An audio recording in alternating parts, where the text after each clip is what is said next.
Pokoj vášmu domovu. Prirodzene Rumunsko, prirodzene Arménsko, prirodzene zoznam babičkyných výrokov, na ktoré sa snažila zúžiť a ukázať, že vraj nie je všetko také jednoznačné. Čo vieme, vieme, čo nevieme, nevieme. A samozrejme klamal v Iráne, čo sa nikdy nestalo. Dnešná epizóda prináša naživo najdôležitejšie príbehy globálneho šialenstva. Prihláste sa na odber, dopozerajte sa do konca a premýšľajte. Čokoľvek povieš, tma nezakryje svetlo. Takže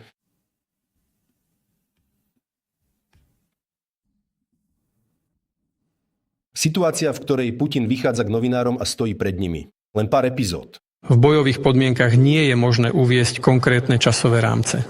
To nie je len nerozvážne, to je jednoducho, takto sa to prakticky nikdy nerobí. A ja to robiť nebudem. Povedali ste, že boli útoky na Starobelsk, aj teraz mi hlásia. Deje sa to a ja to robiť nebudem. Ako ste povedali, boli útoky na Starobelsk, aj teraz mi hlásia a teraz sú pokusy o útoky na územie Ruskej federácie. Áno, samozrejme, Západ im dodáva drony. Čo je na tom jednoduchšie? Zmontoval, stlačil tlačidlo, letí to.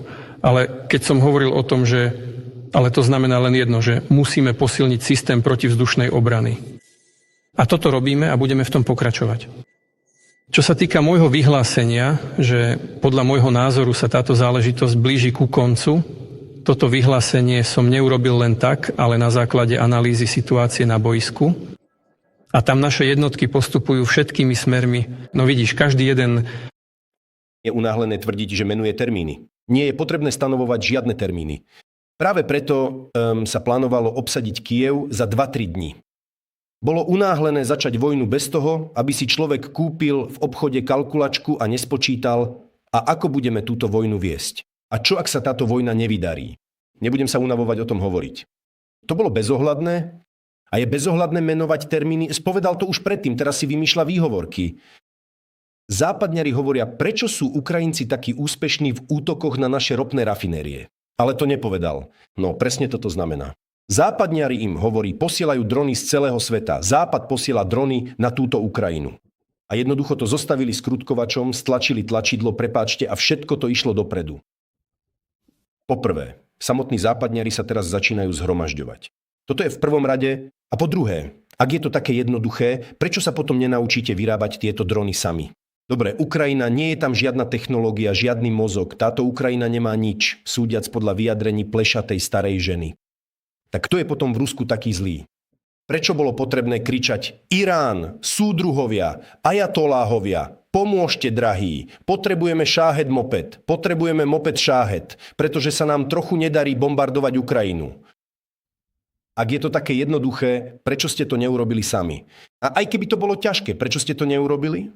A teraz hovorí, že to treba vysvetliť jeho vlastnému dobytku. Prečo? Akoby dnes si povieme viac o odpojení internetu a o tom, že predsa len určité druhy husí lietajú za svojimi vlastnými cieľmi a dosahujú svoje ciele. A musíme to vysvetliť. Samozrejme, ich západní partneri im toto všetko posielajú, oni to zostavia skrutkovačmi a posielajú po Rusku. Posilňujeme, hovorí, systém protivzdušnej obrany. Ako? A ukázal som ako. Inštalujú systémy protivzdušnej obrany na strechu Moskvy a potom sa zdá, že Tuapse sa práve chystalo posilniť svoju obranu a potom bum, znova lietajú na Tuapse. Zvláštnym spôsobom si posilňuješ obranu. Naše jednotky postupujú všetkými smermi. No, bohužiaľ existujú úseky frontu, kde ruská armáda postupuje za cenu neuveriteľných strát a brutálnych útokov. Ale sú aj oblasti, kde ustupuje, ale o tom sa mlčí. Ak sa nemýlim, smer Alexandrovsko je takto znelo, narazil som na to v správe. Ale o tom to nehovorí. Začne sa vykrúcať a hovorí, to je akože, to nie je celkom ono, to je trochu niečo iné. Hlásili, že sa údajne stala nejaká udalosť s naším dronom. Ak by ste boli takí láskaví a zopakovali mi to ešte raz, bol by som vám veľmi vďačný. Hovorím to bez žartov, bez irónie a v takom prípade by som to okomentoval na základe toho, čo viem. Takže Morozov, agentúra TASS. Otázka je taká. Európania o tom veľmi veľa hovoria. Nie, to je jasné, že hovoria, aký dron. Prečo ho teda nezostrelili? Prečo nezostrelili dron? Ja tomu ani nerozumiem. S Ruskom, ktorý tam vletel? Počujete ma alebo nie? Ja ani nerozumiem, o čom je reč. Pred vstupom som vedel, viete, že nejaký dron vletel do Rumunska? Hovorím, neviem, aký dron? No, povedzte mi, aké informácie idú v médiách? Že je náš Dron narazil do obytnej budovy v Rumunsku. V Rumunsku hovoria, že ide o ruský dron. Kto v Rumunsku tvrdí, že toto je ruský dron? Toto je to, čo mnohí sú nikto? Konkrétne presne. Ursula von der Leyen. Aha, neviem. Pani von der Leyenová nebola v Rumunsku, neskúmala pozostatky tohto dronu.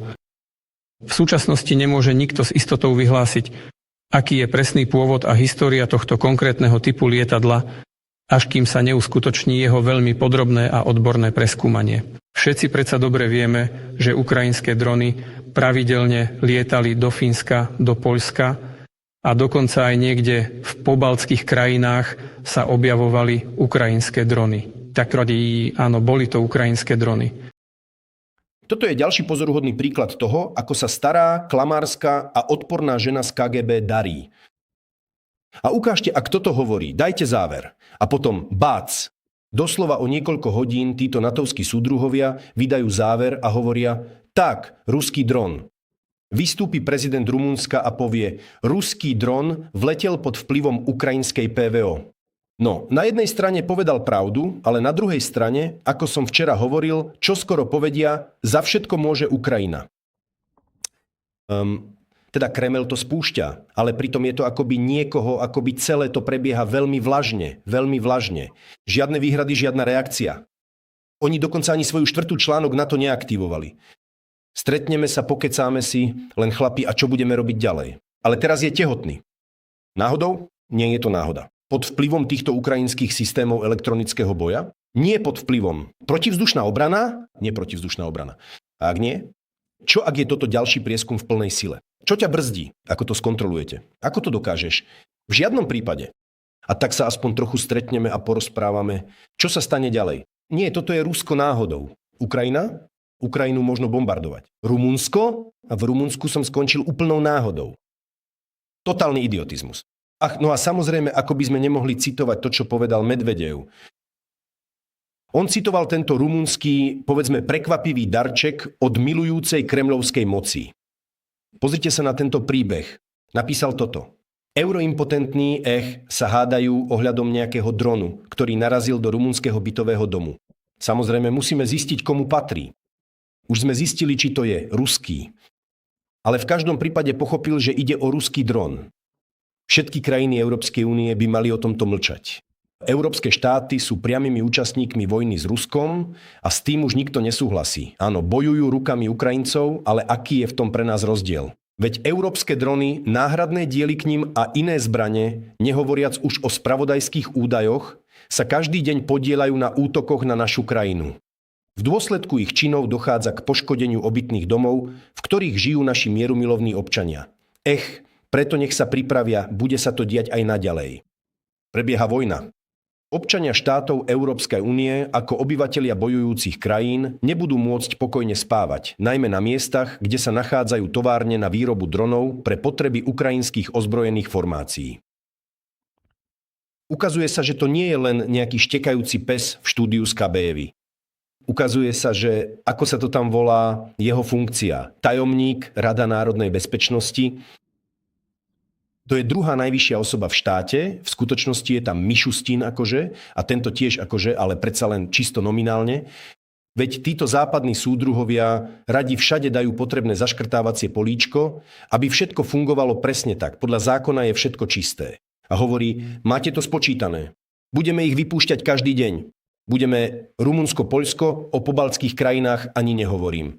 Tam sa pripravuje úplne iné podujatie. A čo ja? A čo? Oni nemôžu aktivovať 4. článok. Zísť sa, pokecať. Hovoria, veď to bola ukrajinská rep. To potláčali ukrajinské sily PVO. To je vôbec kam. A samozrejme vyjde alkoholička a predvádza sa. Držte hubu. Letela letí a bude lietať. On, bez toho, aby sa skrýval alebo niečo tajil, priznal, že či už bude ukrajinská PVO alebo rep fungovať, alebo nie. Ruské drony budú lietať do Európy. A tak povediac, čakáme na komentáre, čakáme na reakciu zodpovedných západných partnerov. Prechádzame k tomu najzaujímavejšiemu. O nomických substanciách. Treba všetko spočítať, pozorne sa pozrieť a urobiť rozhodnutie a prijať rozhodnutie. To som už spomenul. Kríza na Ukrajine sa začala pred časom pokusmi o vstup Ukrajiny do Európskej únie. Neboli sme proti tomu, ale povedali sme, počúvajte, napríklad fitosanitárne normy sú úplne iné. Toto je prístup k... Prekladám do jednoduchej a zrozumiteľnej ruštiny. V Arménsku, pokiaľ viem, rozumejú ruskému jazyku. Ospravedlňujem sa za tautológiu. Ďalšia bude Arménsko. Včera o tom hovoril Šojgu, trochu zahaleným jazykom. Dnes o tom otvorene, úprimne, bez skrývania a utajovania vystupuje a rozpráva Putin. Čo povedal? Na Ukrajine sa všetko začalo rovnako, ako sa to dnes začína v Arménsku. Všetko, čo dnes vidíte na Ukrajine, bude aj u vás v Arménsku. Samozrejme, Arménsko nebudeme môcť obsadiť. Samozrejme, nie všetko sa nám podarí. Samozrejme, vy máte priateľov. Už hľadáte a medzi Azerbajdžanom ste našli, v osobe Azerbajdžanu, ospravedlňujem sa, ste našli priateľov a ešte veľa ďalších priateľov máte. Ale obsadiť vás a urobiť vás šťastnými sa nám nepodarí. Ale premeniť váš život na peklo, tak ako sme to urobili na Donbase, na to úplne máme silu. To sa nám podarí a tu už to nie je len tak nejako niekde s niekým, ako spieval Alexander Jakovlevič Rosenbaum. Tu chlapík konkrétne hovorí, začínate sa správať tak, ako sa správala Ukrajina. Ukrajina má dnes toto, to isté budete mať aj vy. Niekto mi povie, no tak nepreháňaj, len trochu vystrašil, povedal, že to nič neznamená. A urazené babky, keď Roskomnadzor začne zakazovať dovoz nejakého tovaru na územie Ruskej federácie, to všetko akoby nie je dôležité, to je také ale. Podľa údajov projektu blokovača botov sociálnej siete HA bola odhalená samostatná sieť účtov, ktorá pracuje výlučne na arménsku tému. Toto je zriedkavý prípad. V posledných rokoch ruské štruktúry podobnú špecializovanú sieť rozložili iba raz a, prepáčte, bola nasadená pred voľbami v Nemecku. Náhoda? Nemyslí si. No, užite si pár epizód, ďalšie už nebudem pridávať. Tak aký je zmysel? Veľmi zaujímavo to opísali, povedzme, súdruhovia, ktorí tomu rozumejú. Staré účty roky mlčali, potom dostali nové mená a zrazu začali zverejňovať materiály proti Pašinianovi v arménčine, ruštine, angličtine a francúzštine. Prečo vo francúzštine? Veď tam sa objavili priatelia vo Francúzsku. Časť účtov sa maskuje za používateľov z USA. Je pozoruhodné, že boti nepropagujú jedného konkrétneho kandidáta. Potrebujú rozmazať agendu, aby si Kreml potom mohol nastoliť svoju vlastnú. Ale aj toto všetko sú nezmysly.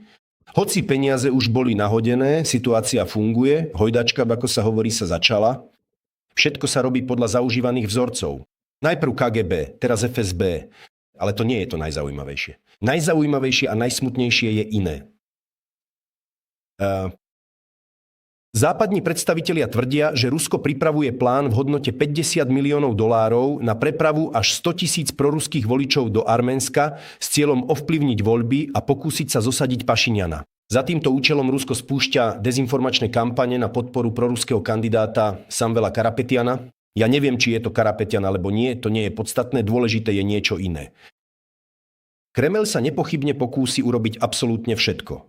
Len pritom nikdy nezabúdajte na jednu dôležitú vec.